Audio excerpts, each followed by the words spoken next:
Welcome to For the Love of Licking County, a podcast where we bring you everything on leadership, entrepreneurship, and community impact. Presented by the Licking County Chamber of Commerce. I'm your host, Jamie Wright of Wright Davo Insurance. We're coming to you from right here in Newark, Ohio.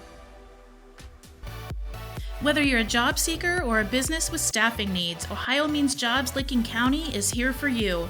Our center is fully equipped and expertly staffed to help you with your employment and workforce needs. Stop in and see us at 998 East Main Street in Newark or call us at 740-670-8700. Welcome back to For the Love of Licking County. I am your host, Jamie Wright of Wright Davo Insurance.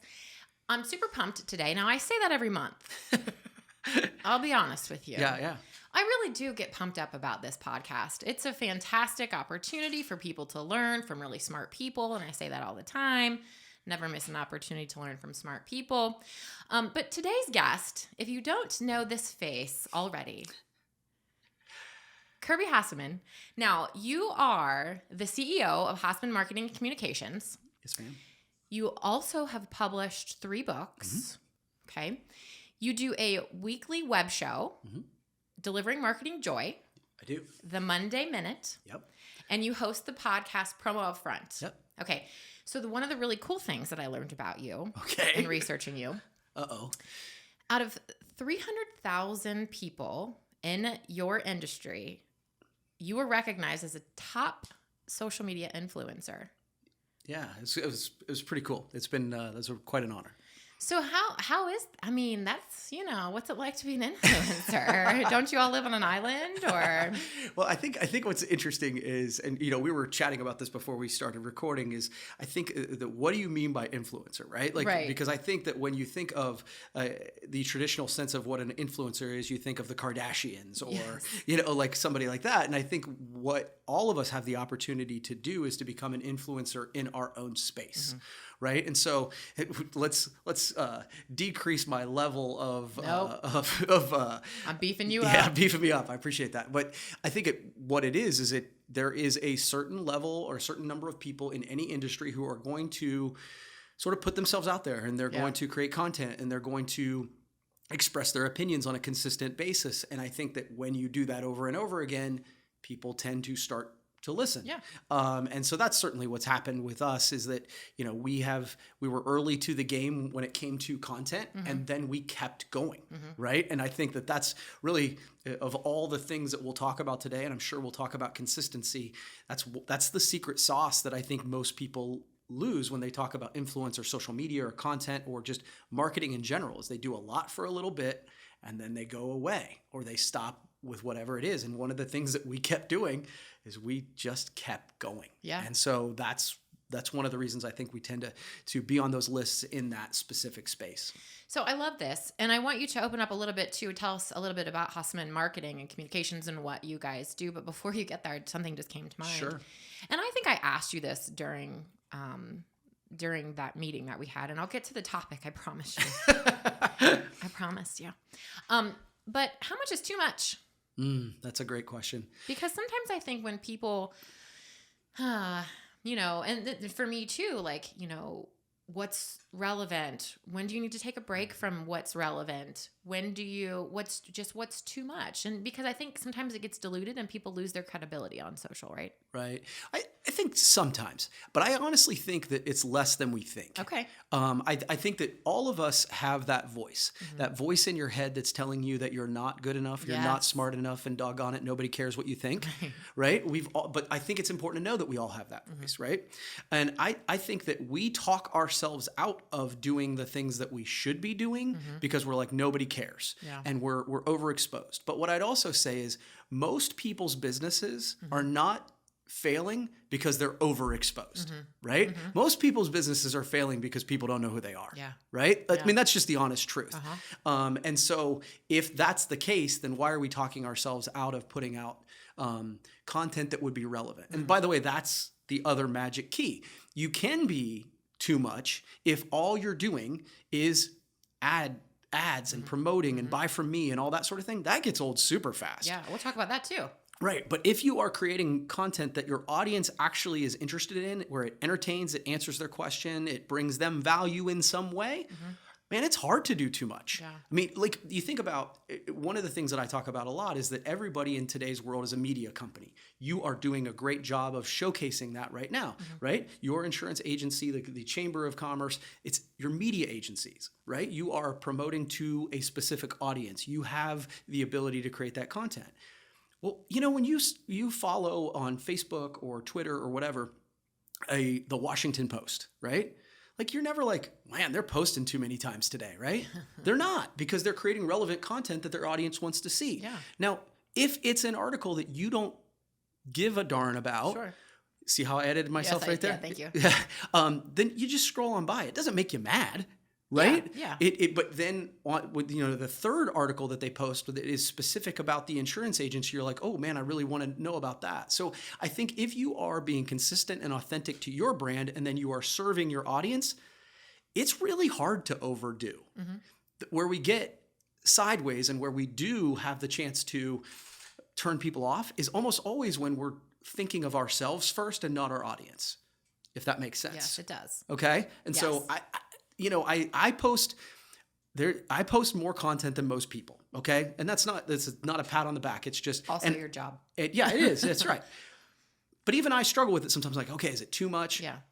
But at the end of the day, the other piece is I don't always know what the audience is going to be interested in. Like I'll write a blog post and I'll be like, oh my God, this is amazing. This is going to melt people's faces off. This is the best blog I've ever written, and crickets. Right. Nobody cares. Right. And then I do something really quick, and it's just a quick personal blog, and it goes crazy. And you're like, okay, had I not posted both, Right.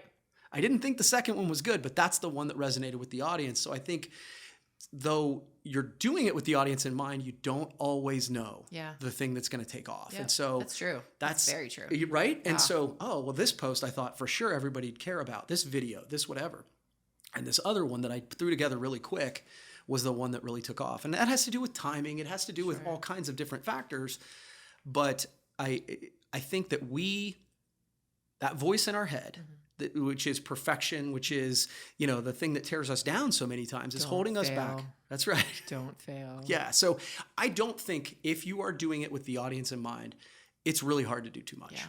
I mean, I did post a picture of tacos on a dinosaur, Tacosaurus, just for fun. Yeah. And everybody loved it. Right?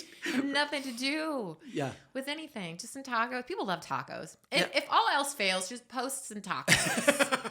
Okay. It's about entertainment, right? So let me digress. Yeah. Talk to us about your business.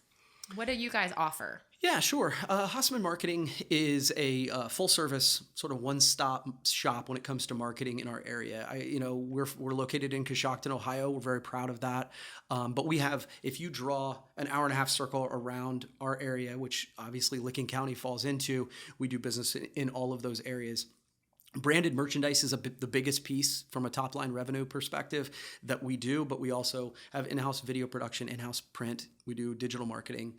So it's sort of evolved into an ad agency in a smaller area, and it's come from client questions, client demands. So they would see what we were doing. Hey, you're doing a lot on social media. Can you do that for us? And hey, you have a background in video. Can you do videos for us? Yeah. And so those services have come from demand, and it's kind of led us down the path of what I love about it is that we get to work on really interesting, different projects with different kinds of companies and industries all the time. Yeah, that'd be fun. That's entrepreneurship is sort of my hobby. That's what I do for fun. Yeah, and that makes sense. Much to my wife's dismay, Right. so I'm always looking for another project. But because of that, meeting with different businesses and industries is just totally fascinating to me, and so it makes for a fun job. Well, good, because we want you to have fun Appreciate when you're that. helping us help others, right? Yeah, absolutely. That's what it's about. So today's topic, 10 minutes later, it comes to us from Kirby's book, The Give First Economy. And so we're going to learn today how to succeed in a give first economy. And people are probably like, what the heck are you talking about? Right. So Kirby, explain to us what a give first economy is. Yeah, absolutely. And we kind of started down this path, right? And I think what I always like to do is start with what it's not. It's not the good old boys club. right? It's not necessarily I scratch your back, you scratch mine, though there is certainly reciprocity is a part of it. But what it really is those entrepreneurs, those salespeople, those organizations, those businesses that provide value up front in a variety of ways are the ones who tend to succeed long term. They build audiences that are a tribe, right? That are fans, that are advocates, and so it allows them to not only grow in sales, but grow in margin, which we all want, but also in that inevitable moment where something goes wrong, those clients are more loyal to us. They're not just price shopping us on whatever that widget is, so that if there's something goes wrong, they're going to immediately go to our competitor. You're developing a relationship just like you do in real life, right? And so when you do that, you tend to have your customers and prospects give you more grace, right? Yeah. Because you've provided value. And I like to explain that as a bank account. Yeah. So, you're making withdrawals because someday you might need to make a deposit, or you make deposits because someday you might need to make a withdrawal. Absolutely. So it does make sense. Withdrawals. Yeah, that's right.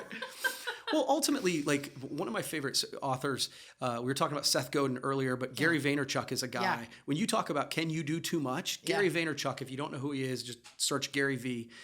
He does more content than anybody on earth, as best I can tell, right? Yes. But he doesn't offend me, right? I don't watch all of his stuff, but every once in a while he'll put something out and I will dig in. Yeah. But one of his analogies is he has a book called Jab, Jab, Jab, Right Hook. And the idea is give, give, give, ask, right? You are providing value. And then ultimately at some point you're going to go for the right hook, which is the ask. If you followed a business page, at some point you know they're going to try and sell you something. That's why you knew that going in. Sure. The problem is most businesses right hook, right hook, right hook, right hook, right hook. And Gary's analogy to that is if you know a right hook's coming, you can duck. Yeah. And in today's world, that's good. Right? If in today's world, it was Gary's, not mine. Yeah. If you don't know who Gary V is, go check him out. Yeah. And all of his glory. Yeah. Foul language. If you're offended by that, don't. Yeah. But the point about it is, I think that's the deal is that if you're always asking, then it can be too much. Yeah. But if you're not, if you're providing value, you're answering questions, you're doing something entertaining, at some point you're going to do the ask. You're going to say, buy insurance from me, attend my webinar, you're going to come to my event, buy whatever. Clients are expecting that. It's not going to be a turnoff, and many of them will feel obligated to attend or buy because you've done so much for them. That I think that's the concept behind the Give First economy is if you give first in a variety of ways that people will ultimately buy. I am not going to lie. Selfishly, I hope to see so many pictures of tacos on Facebook. Don't we all, right? Later will you post some pictures of tacos and then just be like, Jamie, this is for you? Yeah, absolutely. Okay, had tacos last night. At the sea? That's that, jab, jab. Jab, jab.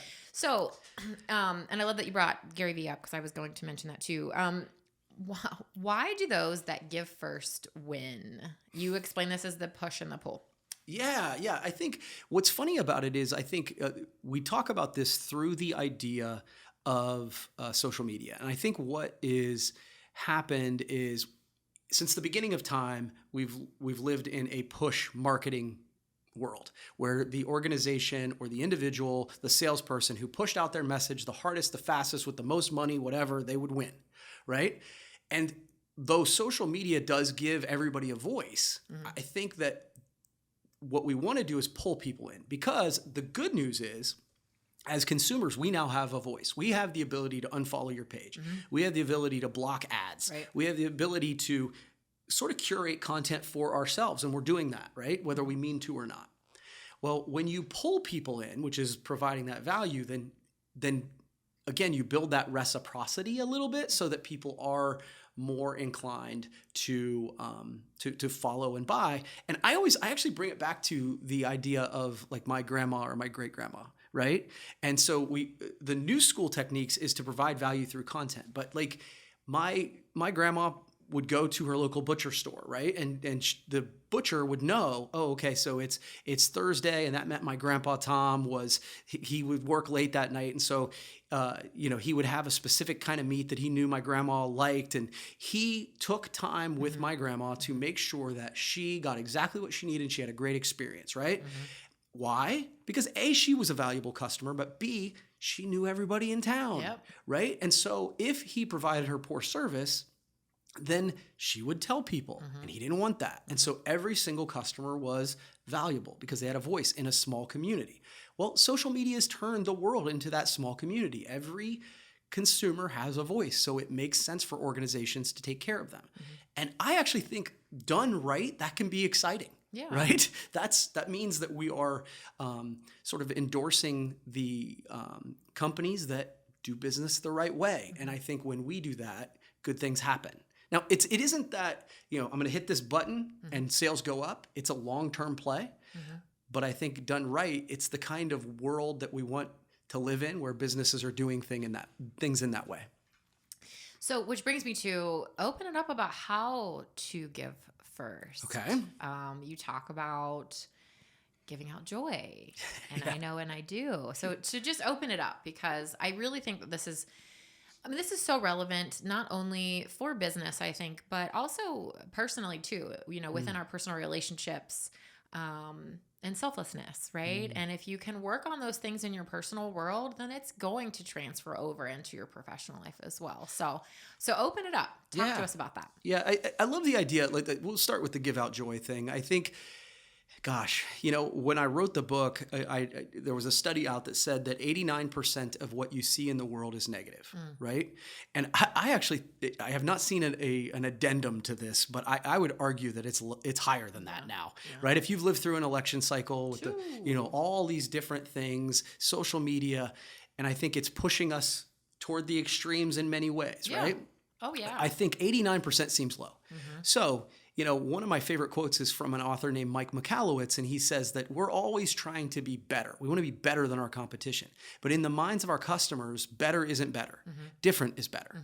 That's what stands out. Well, if 90% of the world, physical, social, whatever, is negative, then one of the ways that you can stand out like a sore thumb is to be positive, to bring out joy, right? And I think that you can do that in a number of ways. I was actually looking at your post from yesterday or whatever day it was as this drops, where you had gone to a conference and you were talking about the purple cow and showing pictures of you having fun in that environment. Like, you weren't trying to sell anything. It was selfies, it was smiling faces, it was you showing you in an environment that was fun, that was showing you and your brand in a way that was joyful. That stood out to me, in a very busy social media feed where we're scrolling and we're scrolling. Yeah. Those sort of things where they're not just constantly being snarky and mean and hateful, people who are actually enjoying their life stand out. And so if you want to stand out in that sort of give first economy, one of the ways is simply to just not be mean. Not be hateful and be joyful. I think so many times we think of that and it's like, yeah. It's like platitudes. No, I mean, it's really a very specific tactic to stand out. Right? And that is one of those things. And I think it's actually not as hard as we actually make it out to be. We talk about that. Well, if 90% of the world is negative, then it's really hard to be positive. Man, we live in a world where we lack perspective. Right? Like, we lack. Amen. We have so many good things going on in our world. I mean, forget the idea that if you're listening to this podcast, you are probably in the income perspective of the top 1% in the world, right? But there are so many things that you look around and we have, we should be grateful for. I was going to say. And I think by just spending a little time doing that and telling that story in our life. By the way, not only is it good to stand out on social media or in the give first economy, it's really good for your own mindset. Yeah, absolutely. And so that's a super big first step for me. Absolutely. And we hear a lot about gratitude and starting your day with gratitude. And I mean, there really is something to it. The gratitude buckets and the gratitude vision boards. And, for me, it's starting every day with a devotion. I read my devotions, and in every devotion, it talks about give gratitude to the Lord, and it really just kind of sets your day up. I absolutely love that piece, and the whole better is not different. Different is better. And in relation to the post about the purple cow, I mean, I went to an insurance conference. Right. Like how, for everybody else that's outside this industry, for me, it was exhilarating, Yeah. but that's because I'm an insurance nerd, self-proclaimed. But to you, Yeah. I mean, you're not going to have interest in insurance regulation. Right. And what keeps me up at night. So the point of the post is for people to see that the value that I was giving you is to understand what it means to be a purple cow in whatever industry that you are in, Right. whatever place in life that you are in, to be a purple cow. Mm-hmm. Yeah. So the biggest takeaway for everybody today is going to be purple cows and tacos. Yeah, that's right. Well, and real quick. So one of the things is that many of us are doing it, but it's like we can do it more consistently. But the big thing I say is, we do talk a lot about gratitude, and I think that's really good. The downside of talking about gratitude is people go, yeah, I know. That's true. But they don't do. And you and I you've heard me say this before, but one of my favorite quote in the world is, the greatest distance in the world is the distance between I know and I do, right?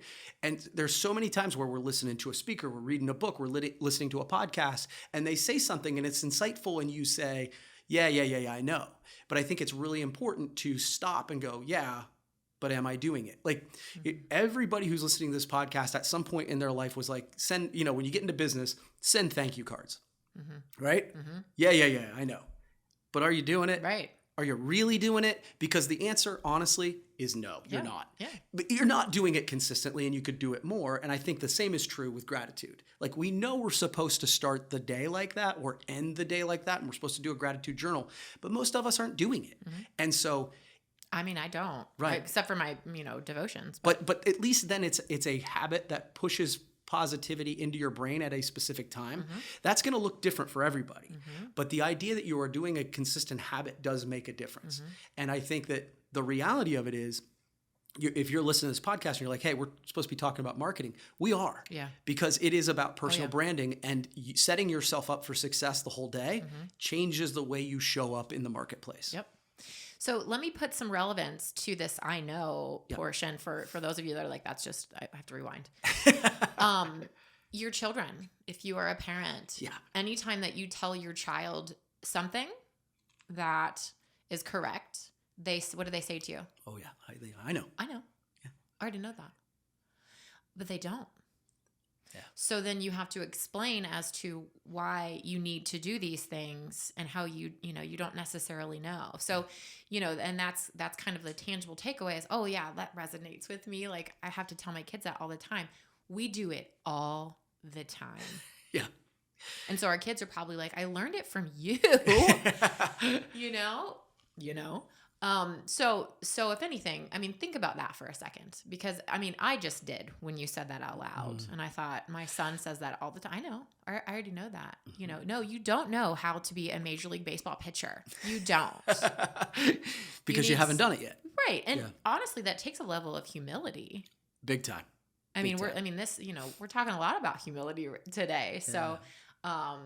So high emotional quotient show for sure. Yeah. But I mean, that just gives you some relevance as to what that means. And the other piece, and it's funny because I think the two tie together, and this popped into my head too, is that Donald Miller, I read a lot and listen to a lot of podcasts, so I'm going to reference all this, but Donald Miller, who wrote Building Your Story Brand, he talks about the idea that marketing is an exercise in memorization, right? Because we think we've said something a lot of times, right? Just like we were talking about at the beginning of this, like how much is too much? Yeah. It's not too much, because until your customers are saying it back to you, then it's not been too much. They're just getting it for the first time. And that person who's saying it back to you has heard it a bunch.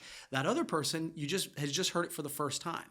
And so the same thing is true with your kid, right? Mm-hmm. Yeah, I know. But until they're saying it back to you and then duplicating the actions that you want them to duplicate, then they know. Mm-hmm. And I think that idea that if we look at marketing as an exercise in memorization for our customers, it really does change the way we sort of go to market. Mm-hmm. Oh, I love that. That's so good.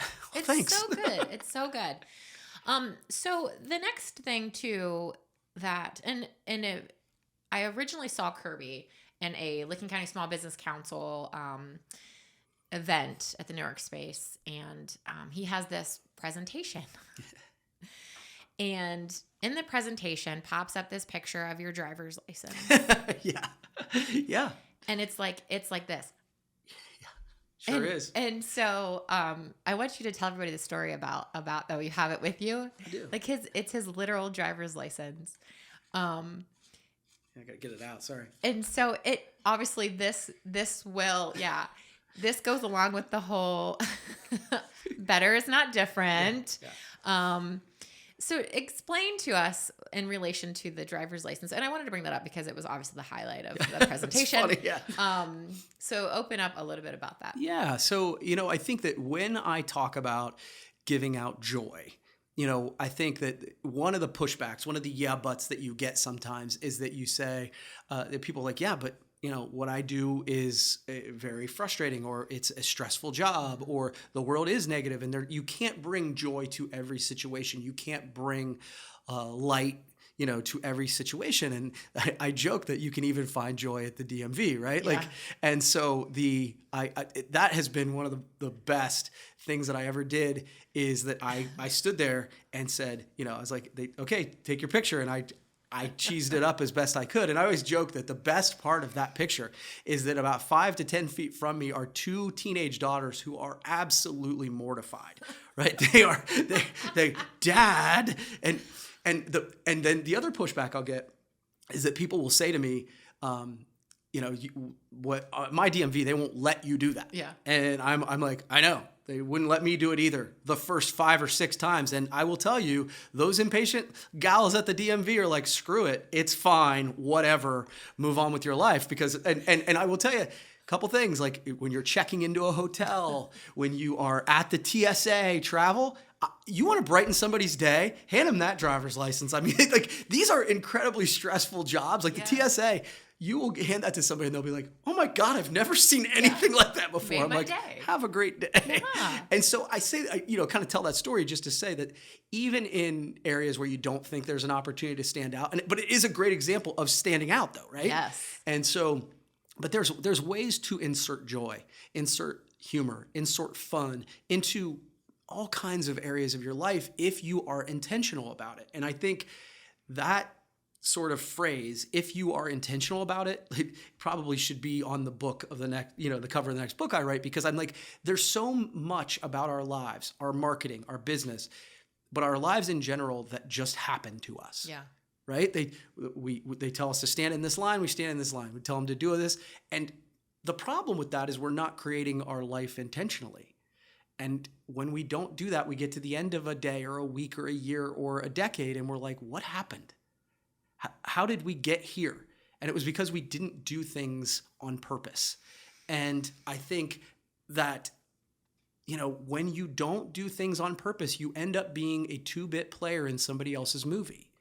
And so by deciding the kind of person you want to be, I want to be joyful, right? Well, by God, I'm going to find ways to be joyful, even in unjoyful situations. And so I think once you decide to be intentional, you have the ability to find ways to do whatever that is, no matter the situation.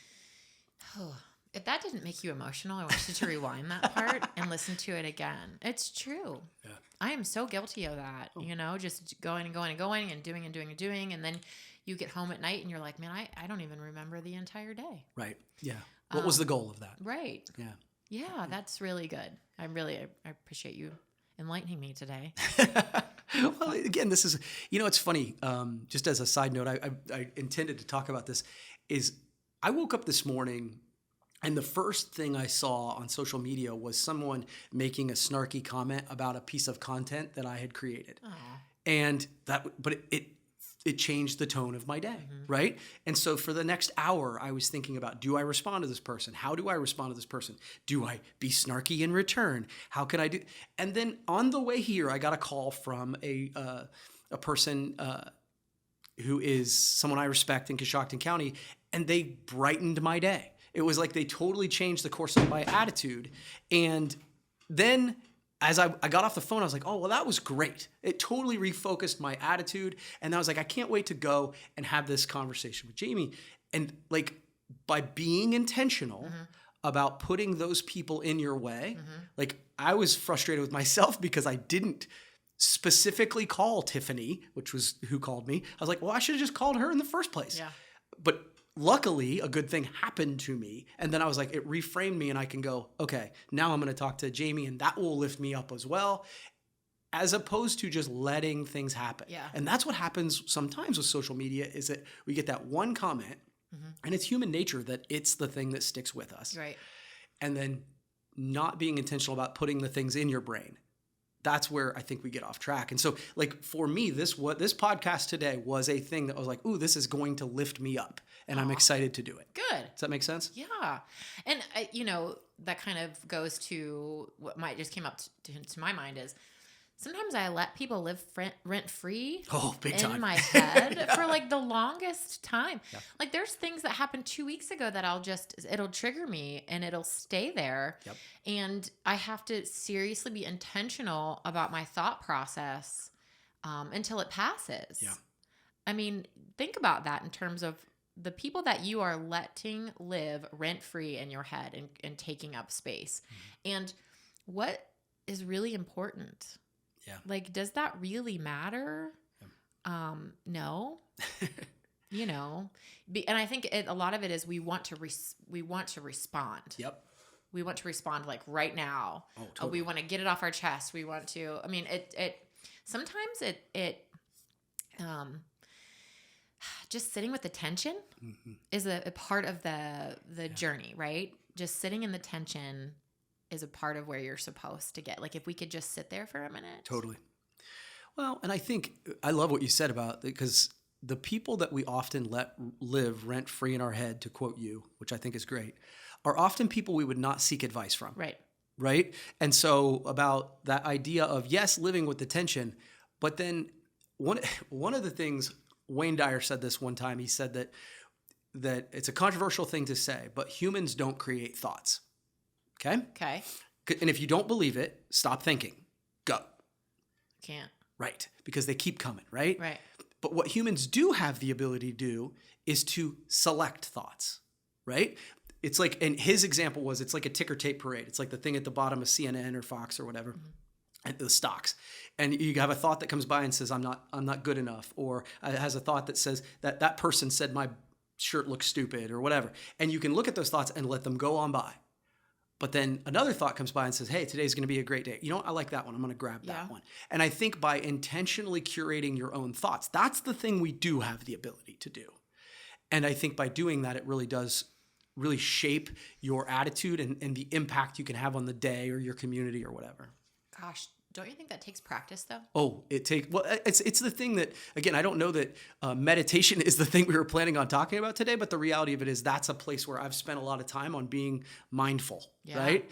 And I think it does take a lot of practice because our natural tendency is to get swept away, right? Is just to go with and again, what happened to me this morning? That's why it is a practice. It's not something that I'm completely evolved with, but it's really easy to get taken away. But part of the art is just understanding that it's happening. Yeah. Right? Well, yeah, and giving yourself grace. Yeah. Yes. Because that's literally a body chemical in you being released that you don't have any control over. Yep. So giving yourself some grace to say, okay, I'm going to sit here for a minute. I'm going to sit in this tension. I'm going to let it roll through, and then I'll be intentional about it. Right. I love it. Yeah. I love it. Yeah, you're right. I didn't intend to go into mindset, but good. It's always such a good topic, right? Yeah. So to change course, and kind of bring it back to the business end of things. In all of this too, like why do customers leave us? Yeah. So the study that I reference in the book is that a study will say that 69% of customers leave us because of perceived indifference. Now, I find this to be the most scary and exciting statistic, right? And because that, number one, 70% are leaving because they just don't think we give a damn. Like, that's scary. But it's exciting because it's really easy to fix, right? Like, so if you give thanks, give appreciation, give praise where appropriate, and that can look like a lot of things, right? Yeah. But you have the ability to stand out because most of your competitors are not doing it. Yeah. Most people we're buying from don't do it. Don't do it well, right? Like there's difference than, hey, you purchased something online and you got a notification. Thanks, we got your order, thanks, right? Like that's automatic and that's like, it's fine. It's good that you know that they got it, but that's not a sincere thank you, right? That's not a way to stand out. Like the company CD Baby, this is years ago. CD Baby, they were this is pre-Apple, pre-Amazon, all that stuff. It was a website created for independent musicians to sell their CDs. Okay. So this is after Media Play. I believe so, right? Okay. It was by an independent musician who created this. So him and his buddies, his friends could sell their CDs. And it evolved into a big business that I think he ended up selling to Yahoo for like $10 million or something like that. Okay. But one of the big things that he did was as he was creating his thank you, he wrote this, he said, I spent 15 minutes or whatever, and he wrote this just giant long email that said, thank you so much for ordering. All of us are excited that you are now on the picture on the wall as the customer of the month. A hush fell over the crowd as we put your CD on a pillow that we all walked down and we lit a candle and it left and it's on the CD Baby jet on its way to you right now. It's like 3 or 4 paragraphs of deliciousness. Right? If you Google CD Baby jet right now, hundreds of thousands of references will come to that, okay? It was a very simple act of sincerely and sort of ostentatiously saying thank you, like really saying thank you in a special way. And it helped to build their business, right? And I think that rather than just going, yeah, thanks, yeah, I know, right? By really taking the time to send that thank you card, right? That stands out in today's digital world by doing something like that. The example I give all the time is like, you want to use the digital tools. You've got a webcam right now. Everybody's used Zoom, so you can't say you're afraid of recording on camera. Open up QuickTime, hit record and say, hey, Susie, Bob, thank you so much for working with me on this most recent project. I really liked Trevor doing that one thing. And so just thanks to everybody. Stop record, upload that to YouTube, make it an unlisted link, email it to your that's such customers. a great idea. Totally stands out and not just an auto reply, right? And you have the technology in front of you right now. If you're listening to this podcast, you can do that, right? But it takes a little extra effort. Yeah. But I guarantee you, they won't feel unappreciated. They won't feel like there's perceived indifference with your business. They will know you really appreciate it. Now, you still have to deliver and you still have to have good products and good service and all that stuff. But if that will show that you really care, and it's simple and it's free, and so few people are doing it, that it will allow you to stand out. Oh, I love it. Thanks. That's a huge tangible takeaway. Cool. And then, so we talked about some of these things, but I just kind of want to open them up a little bit more. Give expecting nothing.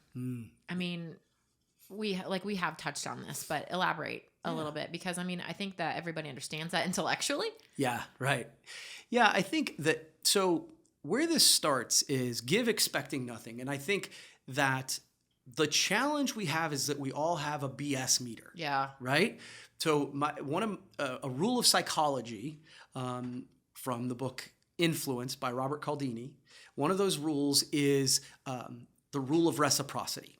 So the rule of reciprocity is across cultures, across religions, that if I do something nice for you, you feel compelled to do something nice for me. Right. If I bring you a basket of cookies, you want to give me a bottle of wine. Yeah. It is natural. It's innate, right? And that's good. Yeah. Like we all want cultures that are built on, if I do something nice for you, you do something nice for me.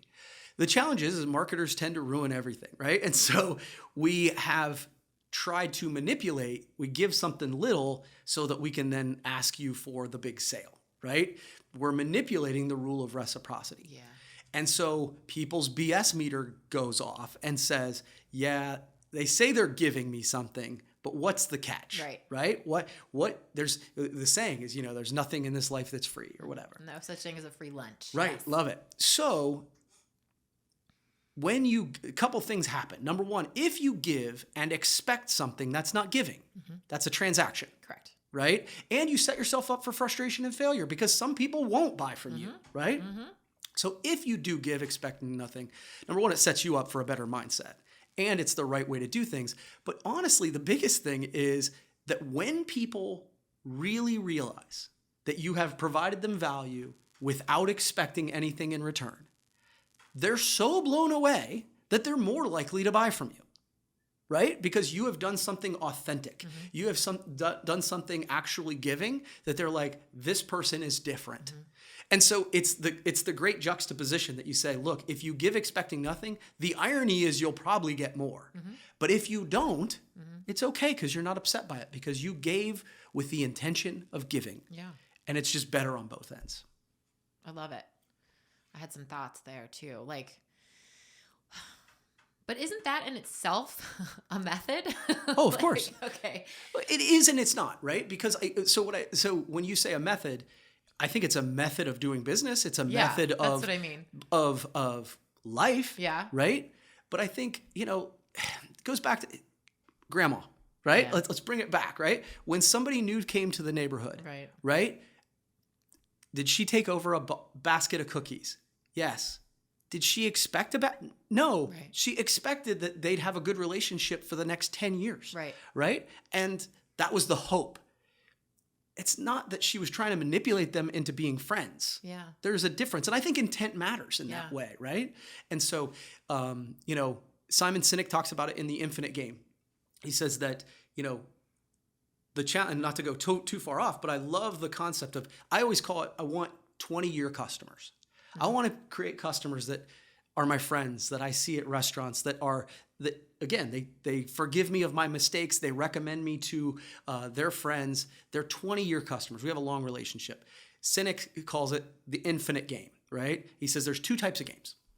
There's the finite game and the infinite game. Finite games are football, right? There's a known number of players. There's a certain amount of time. The rules are all agreed upon, and there's a winner and a loser. It's a finite game. Okay. The infinite game is you don't know how many people are playing. Nobody's agreed on a set of rules. There's no beginning, middle, or end. And there's no winners or losers. Yeah. Right. And so infinite games might be fitness, parenting, business. And where you get in trouble is trying to play infinite games with finite rules. Okay. Yeah. Right? Yeah. And so the idea of, like, I'm going to win and I'm going to get every insurance thing and everybody else has to lose. It's scarcity and abundance, right? Sure. And so by playing that infinite game that you're like, dude, I'm doing the right thing. Yeah. And sometimes it'll work out and sometimes it won't. Yep. But my goal is to keep playing the game. Yep. I love it. I mean, just this morning before you came in, I told somebody, I said, what I'm offering you isn't the best thing for you. Yeah. I think you need to stick with it. And then one day it'll happen, but just not right now with your particular situation. I'm looking out for your best interest. And my intention is truly to take care of that person. But in leveling that, I mean, that's what happens, right? Yeah. So even because people remember it. Yes. Well, again, what you were doing in that moment, whether you were thinking of it this way or not, but in that moment you were giving, expecting nothing in return. Almost the opposite, right? You were giving, really truly expecting nothing in return. You were giving because you were giving of your expertise, right? That counts. Yep. And so, yeah. Yep. So, so we talked about this, and I think that this is just a big one for us to kind of come back to, because I want to talk about your C4 content. So I want to kind of bring it back to social and why social matters. And we talked about how people struggle in one way or another with social media. So talk to us about the C4 content, because I think that was so relevant in that presentation that that was kind of the one thing that I really latched on to. Love it. So C4 content, I think people, let's kind of back up and just say, look, I think people will say, okay, yeah, I know I'm supposed to do something. Yeah. I'm supposed to post to social, I'm supposed to create content, but what's that look like? Right. And content really quickly can mean different things, right? Facebook is different than TikTok, and Snapchat is different than Instagram. And so one of my things is sort of create content that's relevant on the platform that you're going on. Okay? The other thing I would say is, so many entrepreneurs, so many businesses, they're like, I have to be on everything. And if you're on everything doing it crappily, That is not the best exercise. My advice is always like, go to A, where you're most comfortable, and B, where most of your customers are. Yeah. Do that really well. And then if you have other abilities, then expand it out, okay? So back to the idea of once you pick that platform or platforms, how do you decide the content? And we just came up with this idea of C4 content. And so, C4. So first, it's creative, right? So creative it can mean a lot of things to a lot of people, but the biggest things I would say is think of creative as valuable for your customer, right? Valuable for your customer means if you don't know where to start, in almost every business, you have clients that ask you specific questions. Why should I join the chamber? What is, how much life insurance should I have? Like, these are questions that we get, you're going to have 5 or 10 or 20 of those questions that are legitimate questions you get all the time. A creative piece of content is valuable to your customers because it answers that question, right? So whether that's a video, whether that's a blog post, whether that's, a podcast going into the details of it, it's creative because it adds value to the customer. It doesn't mean that it has 75 video cuts or it has a fancy animation. It means that it provides value. So first one is creative. Second one is consumable. So consumable, I think one of the things that, like, this podcast will be a little bit of a longer podcast, and that's great, right? But I think sometimes when you're dipping your toe in, you're like, oh my God, I don't know that I can do a 4-hour podcast, or I can't create a 1-hour video or a 2,000-word blog post. I don't have the time. The funny thing is I think, especially if that's your mentality, creating consumable content is really valuable to you, but it's also valuable to your audience. Not everybody has 4 hours to listen to the Joe Rogan show, right? But they can watch a 3-minute YouTube video or a 1-minute video or a 300-word blog post, whatever. But make it consumable. When we're doing this and you've sat through this, I ask people, raise your hand if you've decided in the last week whether to watch a video on YouTube or Facebook based on how long it was. Yeah, oh yeah. Right? Yeah. We've all made that decision. So if we've made that decision, our customers have too. Yeah. So sometimes you want to make that content consumable. Yeah, okay, I can give you a minute, right? So make it consumable, which hopefully decreases the amount of time you're going to have to spend. So you got creative, you got consumable. And then my biggest pet peeve, and we started from the beginning talking about this, is consistency. Yeah. We've all seen that organization that we follow that clearly went to a conference and they heard from a speaker that said, hey, you got to do social media. And for the next 2 weeks, they are every day posting. Yeah. And then 6 months goes by and they don't post at all. And by the way, that's not a judgment, people. I've totally been that person, right? Where it flipped for me is when I started to be consistent. It goes back to building trust. If you decide every Monday, we're going to have the Monday Minute, then your audience starts to look for it. Even if they don't consciously. Sure. Subconsciously, they start to look for it. On Wednesday, we do Delivering Marketing Joy. Every Friday, we do the Promo Upfront podcast. And you're onto something when people, if you miss, they ask, right? Right. But building that in, actually, I'm going to go off a super quick tangent. Sure. So when I first started this, I told you before we started recording, I sold here in Licking County. That was one of my main territories. And I was a member of the Newark Rotary Club for a year or so. And so every Tuesday I was in Newark. I ended up moving around and doing all that sort of thing like a lot of people do. Years later, I happened to stop by and started visiting a couple customers just a random, right? I just happened. And I roll into one of the customers and I said, I'm so sorry that I'm just popping in. And the guy said, that's okay. It's Tuesday. That's when you come. Years later.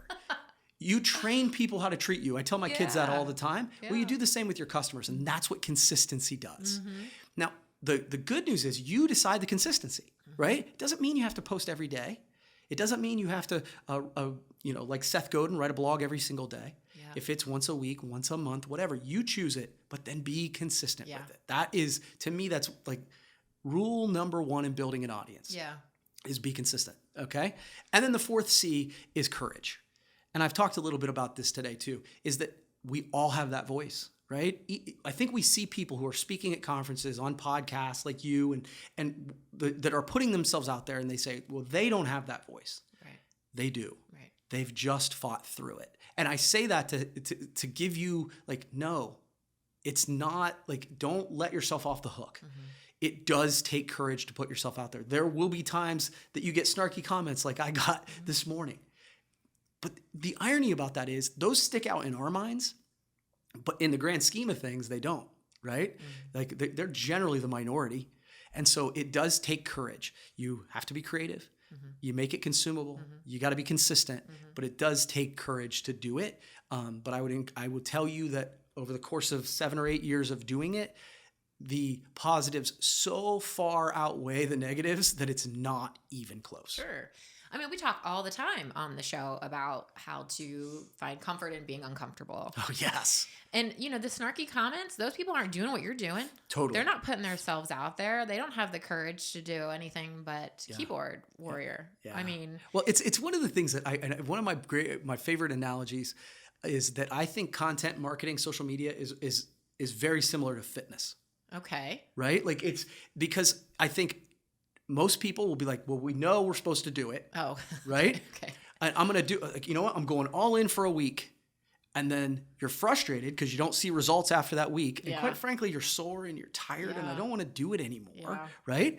But those people who stick to it in 6 months, the content starts to pay off. Maybe you don't have 6-pack abs yet, but you're starting to feel better, whatever. And I think the other thing is that you start to see incremental changes that you can't see. You can feel, right? Like there'll be times in a content journey that you're like, oh, felt like more people commented this time. More people are engaging. Like, but it hasn't shown up in my sales yet. Yeah. Right? Oh, yeah. It hasn't shown up on the scale yet. Oh, yeah. But those are the little incremental changes that we need to celebrate to keep ourselves motivated and going so that 6 months, a year from now, that we are different than we were when we started. I think God's speaking through you today because you're like the 4th person that I've picked up that message from in 2 weeks. Isn't that bizarre?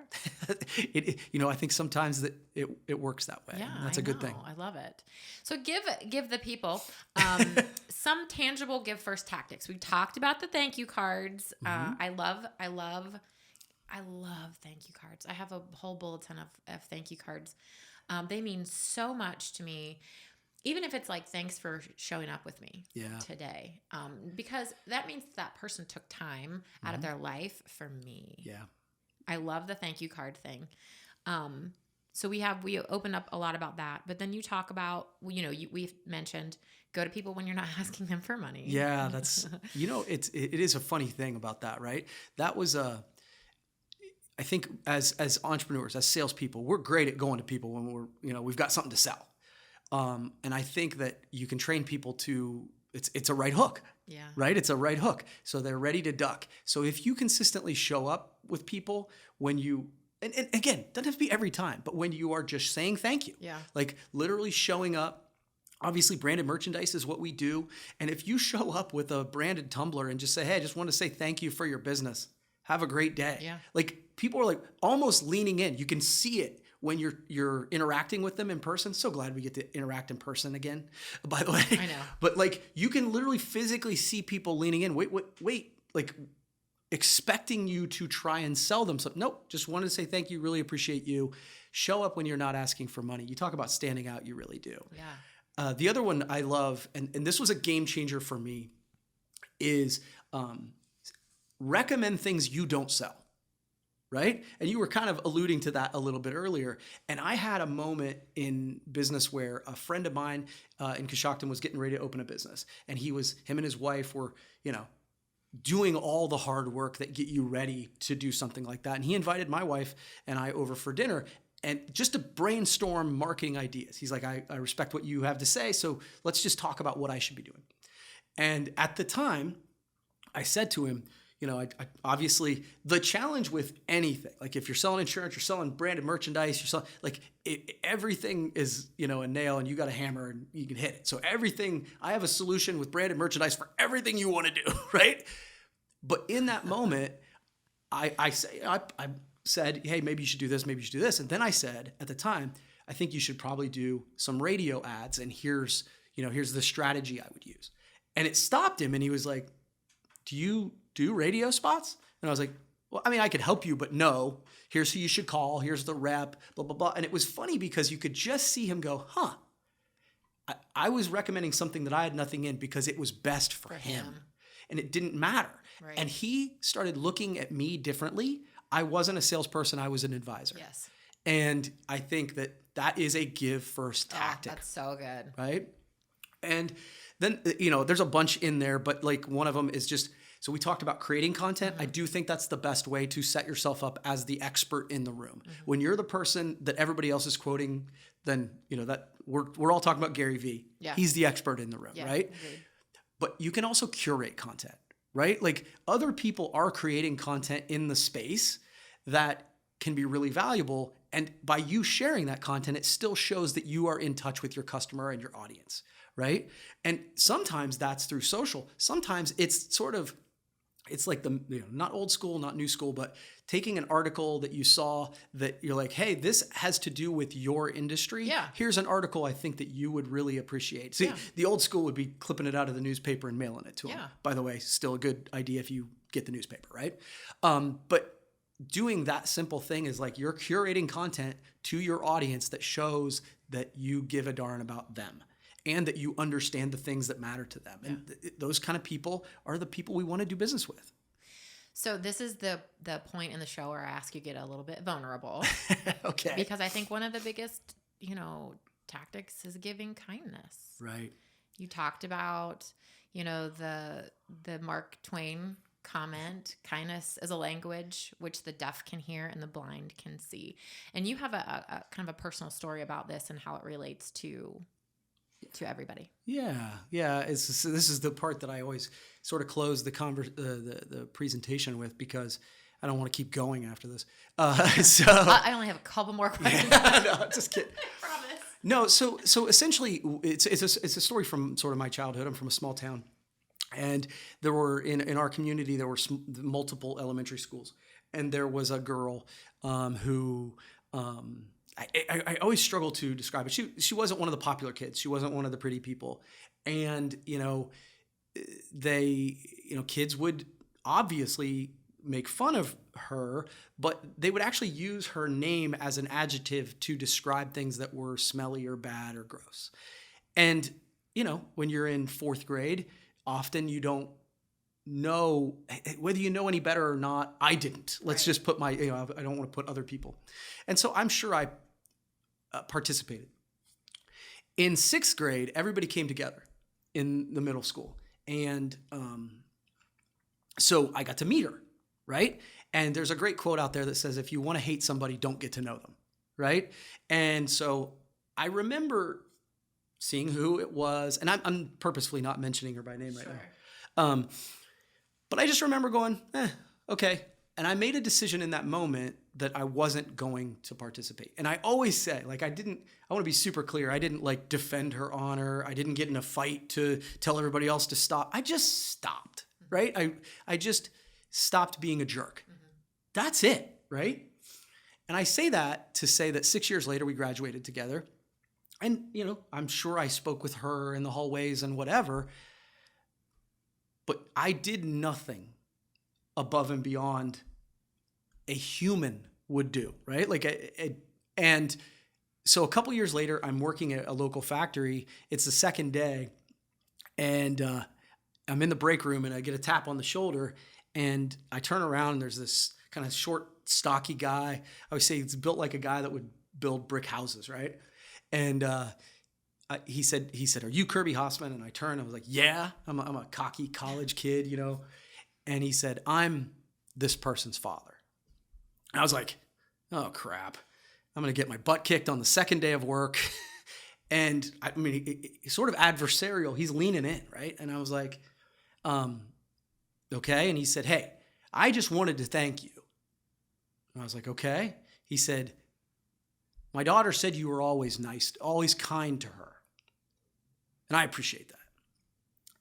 And I'm doing better than normal on this, but it always chokes me up because I'm always like, I was never kind to her. I was not awful to her. And I think this is a person, she clearly said it to him, right? She made a point of saying, well, that guy is not a jerk because I was not awful.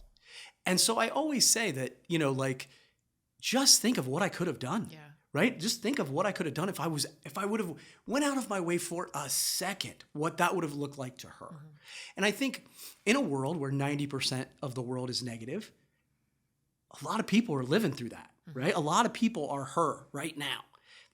So giving out kindness can make you stand out, not only in the marketplace, but in individual worlds. And the reality of it is, at the end of every transaction is a human. And so by giving out kindness, you can stand out differently. And the study that I always talk about when I do this is one of my favorites, is about a chemical called oxytocin. And oxytocin is a chemical that is, I think they call it the love chemical, is where, it decreases stress, it makes you feel good, and they call it the love chemical because when we hug someone, we get a boost of oxytocin. So they did a study on it where they were talking about random acts of kindness, and they said that the person who gets a random act of kindness gets a boost of oxytocin. And that makes sense, right? Like somebody does something for you, you feel good. The cool thing about the study was the person who did the random act of kindness got an equal boost of oxytocin. Awesome. That's really cool. And that actually also makes sense because when you buy the cup of coffee for the person behind you at Starbucks or whatever, it's like, oh, that felt good. I gave without expecting anything, right? But the best part of the study was the part where they said that the random observer, the person that just saw it happen, got an equal boost of oxytocin. And to me, that's the game changer, right? That's the part where you're like, when somebody says to you, by doing one simple thing, you can't make a difference, I think science would tell you different, right? Like if you are doing something and people get an opportunity to take part, to see, to participate. When you are doing good, you have the ability to impact, at the very least, your family or your business, but certainly your community, and ultimately, I think, the world. And so that's why I think giving kindness has such an impact. I love it. Thanks for sharing that. Yeah. Being a little vulnerable with us. But it's just such a good story, and it really relates to, it kind of brings everything together that we've been talking about too. Yeah. So I appreciate it.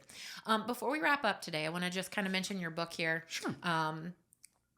This is the actual tangible version right. Yeah, right. of this book. Yeah. However, there is another way to get this book. There is. Yeah. Please explain. So, and we're going to put the link in like the show notes or whatever like that, right? Right. Yep. And so obviously we are in the give first economy. So it would be weird to me if I was saying, hey, buy my book. So I brought a couple here so that you can do whatever you want with those, but you can get a copy of it for free.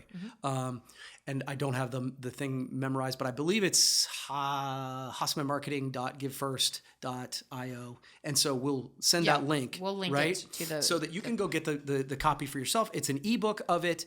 And so you can check it out without, no any obligations. Right. Yeah, exactly. So, that's awesome. Yeah. And we will post that, but really briefly, sure. Just because of what you do and what we've talked about here, and if people are thinking about like, you know what, I'm loving this and I need more of this for my business and I just don't have the time, like just a couple sentences on what's the benefit of a consultant, like hiring a third-party consultant. Well, I think it's just like a coach, right? Yeah. So, the best tennis players, best golfers in the world have a coach. Yeah. Tiger Woods has a coach, right? And I think that having a consultant really just gives you an outside perspective that's non-emotional about telling you the things that maybe but you aren't doing. Yeah. Right? And again, in the interest of transparency, I have a consultant with the SBDC that I work with once a month going over my financials because that's my weak spot. Yeah. Right? And so I think that that's how you take your organization, your personal brand all to the next level. Yep. So no matter who is the person, I think it does make sense to have somebody to help lift you up. Yeah. And so if people would like to talk to you about the benefit of what you offer, absolutely we'll make sure that we put that on the post link too. But real quick, what's your website? Yeah, the Hussman Marketing website is just HussmanMarketing.com. So that's that. And then if you just like the content side of it, KirbyHasseman.com. I post a blog every day. And so there's a lot of content there that is just, there's not a lot of sales piece to it. It's just a place for you to try kind of dig in and try and do better. It's great information. Yep. Just, personal stuff too. Whatever you're going through, there's something there for everybody. So be sure to check that out. And then what books and podcasts do you recommend right now? Oh, wow. That's a good one. So I think I was telling you Akimbo. Akimbo is a podcast from Seth Godin. Spell that. Akimbo, Akaimbo. Okay. So Seth Godin is one of the kind of the godfathers of marketing. I love Donald Miller's Business Made Simple podcast. I listen to that all the time. If you just want some motivation, the Max Out podcast by Ed Milet, I listen to that. I love that. Yeah, he's actually a pretty good interviewer. And so those are three that I'm listening to. A lot. Awesome. That's perfect. So the one question I ask all of my guests, and I put them on the spot, but what's your biggest life hack? My biggest life hack. I think for me, it would be my morning routine. Yeah. So I am incredibly intentional about my morning routine. I talk a lot about the first 60 seconds. I believe that most of us spend, most of our time living either the past or the future. Mm-hmm. And so we wake up thinking about yesterday, and then we put our mindset in the same place as we were yesterday. And then we wonder why we get to the end of the week and we feel like we're the same person, right? And so by creating an intentional morning routine, I am very, I do a workout every morning. I read every morning. I try to write every morning. And again, my morning routine isn't prescriptive. It works for me. But the funny part so I get breakfast every morning at Coshocton Hospital, right? Because they will make it in front of me, and it's $1.86. So like to the point where I walk in every morning, they do not take they know what I'm going to get. I get the same thing every day, scrambled eggs and bacon every single day. And then I literally just walk up and pay for it because they know what I'm going to have. And for a while, people are like, wow, how could you do that? And I'm like, I make decisions thousands of times a day. That's not one of them. I've made that decision. That's what I want. And so I sort of work out at the same time. And for me, doing that really sets me on my day. Well, I get where I have to work is when my morning routine gets hijacked, right? And I'm like, okay, I gotta work that in someplace because it's just a part of me. And that my biggest hack is, and there's I'm trying to think of his name. He wrote the book Think Like a Monk. Jay Shetty's his name, and he talks about the best mornings have time. Right? Thankfulness, introspection, meditation, and exercise. And ironically, all of those things take time, right? But I think so many of us roll out of bed, run to whatever we're doing, grab our cup of coffee, run out the door, and then wonder why our whole day feels like kind of a crap show because we're rushed and not, it's like, that's why. We're not intentionally taking a little bit of time. And it's like, to me, that's probably my super hack. I love it. Well, and too, I would like to just mention, and I feel compelled to mention this, but everybody has a season of life that they're in. Oh, totally. And so mornings are different for everybody. So don't hold yourself to a particular standard. This works for Kirby. It might not work for you, 100%. But whatever works for you in the morning works. And I love seasons of life is a total. And by the way, we all have different rhythms, right? Yes. So my wife wouldn't do my morning routine if I held a gun to her head. Right. Like she is a night person. She goes to bed at 1 o'clock in the morning, but she gets more done in the evening. And so she has sort of an evening routine. Like I don't, I just collapse and fall asleep. Right. Yeah, right. And so I do think you're exactly right. But whatever it is, you're intentional. Yes. As opposed to it just happening. Yeah. That's the point. I mean, I still have 2 kids to get ready in the morning. Yeah. There's that. So, but no, I love it. Thank you so much. Oh, this has been fun. For being here. Yeah. I'm glad you had fun. That's always my intention. Yeah, absolutely. It was fun. I really appreciate you driving here and taking the time. Anytime. To enlighten all of us. Thank you guys so much for joining us on this episode. Until next time, stay safe.